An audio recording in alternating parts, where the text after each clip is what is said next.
एक तो सबसे पहले मैं कहूँगा कि आप लोग कल 10:30-11 बजे यहाँ आइए, हम यहीं होंगे जी तो उस वक्त बताएंगे। तो इस वक्त तो एक अंदाजा ही लगाना है। जी तो कल 10 बजे जब जजमेंट आएगी, वर्डिक्ट आएगा, जी तो उस वक्त पता चलेगा कि क्या है कि कश्मीरियों के हक में है, जम्मू कश्मीर के जी अवाम के हक में है या उनके खिलाफ है। इस वक्त हम यही कह सकते हैं कि हम 2 महीने में या 4 महीने से इंतजार नहीं कर रहे हैं। हम गुज़िश्ता 4 साल से ज्यादा अरसे से इस दिन का इंतजार कर रहे थे कि कब सुप्रीम कोर्ट, क्योंकि पहले 3 साल में तो कोई सुनवाई हुई नहीं, सिर्फ एक दफा आधे घंटे की भी सुनवाई हुई थी। और जिसका मैंने खुद भी और मेरे साथियों ने अपनी पब्लिक मीटिंगों में पिछले 1-1.5 साल से कहा कि जब तक सुप्रीम कोर्ट इसको डे टू डे हियरिंग नहीं करेगी तो तब तक फैसला आना 50 साल में भी नामुमकिन है। मैं मशकूर हूँ सुप्रीम कोर्ट का कि उन्होंने ऑलमोस्ट कभी कभी डेली बेसिस पे इसकी सुनवाई शुरू की। सब लोगों ने, सरकार ने, दूसरे लोगों ने, इंडिपेंडेंट लोगों ने, जो किसी पार्टी से भी ताल्लुक नहीं रखते थे, उन्होंने भी अपनी याचिकाएं, अपनी एप्लीकेशन सुप्रीम कोर्ट की तरफ रुजू किया। और सुप्रीम कोर्ट ने जब से सुनवाई की तब से उन्होंने ज़्यादा समय नहीं लगाया। उनका आभार प्रकट करता हूँ, उनका शुक्रिया अदा करता हूँ। लेकिन इस तवक्को के साथ कि जो सरकार ने गैर कानूनी फैसला लिया था, क्योंकि ये पावर्स असेंबली की इलेक्टेड गवर्नर के पास थी, नॉमिनेटेड गवर्नर के पास नहीं थी, स्टेट को भंग करना और रिकमेंड करना। तो उस तरीके से ये अनकॉन्स्टिट्यूशनल है। और बहुत भी कई चीजें हैं जिसकी वजह से अनकॉन्स्टिट्यूशनल। तो कॉन्स्टिट्यूशनल और अनकॉन्स्टिट्यूशनल कौन फैसला करेगा, ये सुप्रीम कोर्ट की ही बेंच कर सकता है। तो उसका इंतजार है हमें इंसाफ का कि जम्मू कश्मीर के अवाम को 370 और 35A जो हमसे छीना गया है, जिसमें नौकरियां भी हैं, जिसमें ज़मीन भी है, उसमें जो हमारा हक, एक्सक्लूसिव हक था, उससे हमें महरूम रखा गया है, उसका इंतज़ार हमें 4 साल से ज़्यादा से है। उसका हम ये अभी उम्मीद करते हैं और पूरा सुप्रीम कोर्ट पर ये विश्वास है, ये भरोसा है, ये उम्मीद है, ये तवक्का है उनसे कि वो हमें अपना हक देंगे जो हमें कॉन्स्टिट्यूशन में दिया था, हमारे मुल्क के कॉन्स्टिट्यूशन में, हमारी रियासत के कॉन्स्टिट्यूशन। ये कहना भी गलत होगा, ये अनकॉन्स्टिट्यूशनल है।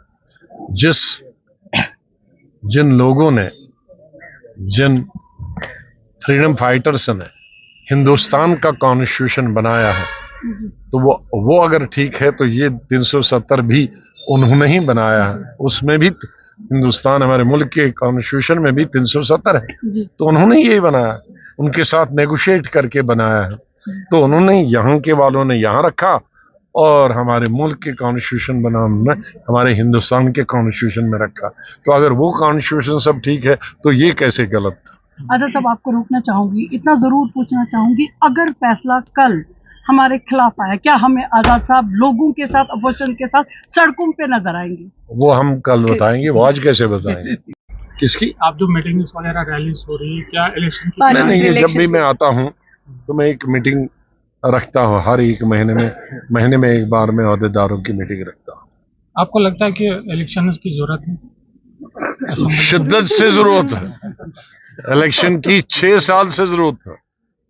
2018 में हमारी विधानसभा भंग हुई और उससे पहले भी 1-1.5 साल चली न होने के बाद 1.5 साल में ही 1 से 11 महीनों में ही गवर्नर रूल हो गया था, फिर बनी।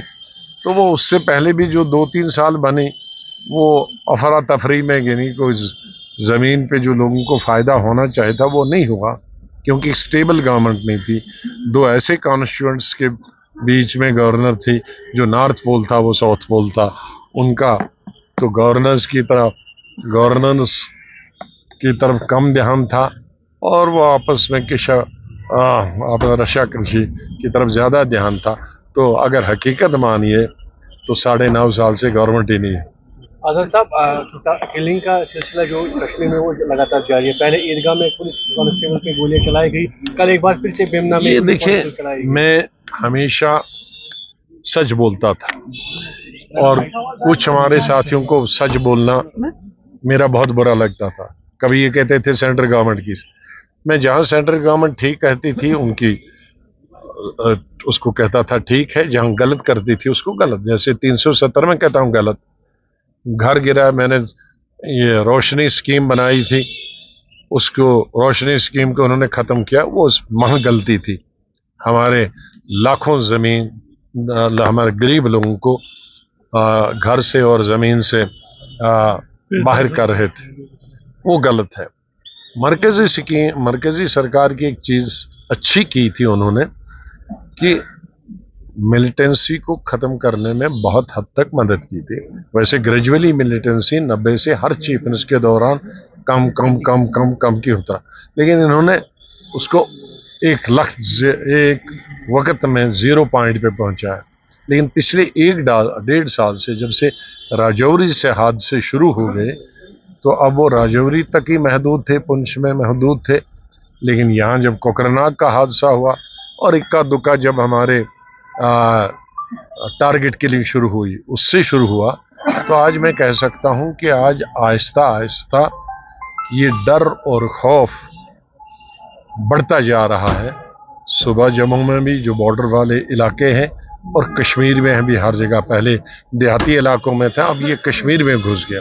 अभी जिस इंस्पेक्टर की जान चली गई उसको देखकर तो ऐसा लगता, दहल जा सकता कि हमारे कैसे नौजवान बच्चे जो हमारा खजाना है उनको चुन चुन के मारा जा रहा है। इसलिए बड़ी तशवीश की बात है। कश्मीर की आवाम को भी तशवीश होनी चाहिए।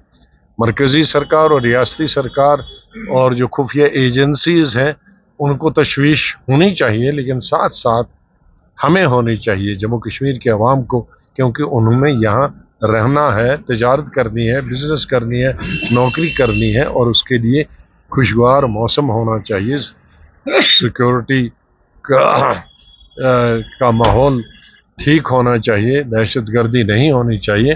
तो इसलिए हमारे लिए ज़्यादा तशवीश की बात है। ये अच्छी बात हुई थी सरकार की तरफ, लेकिन ये भी खिसक रही है। ये जो क्रेडिट उनको जाना चाहता, वो क्रेडिट अब आहिस्ता आहिस्ता ख़त्म हो रहा है। दूसरी में अच्छी बात जो गवर्नमेंट ने की थी, ये हड़तालें बंद हो गई थी।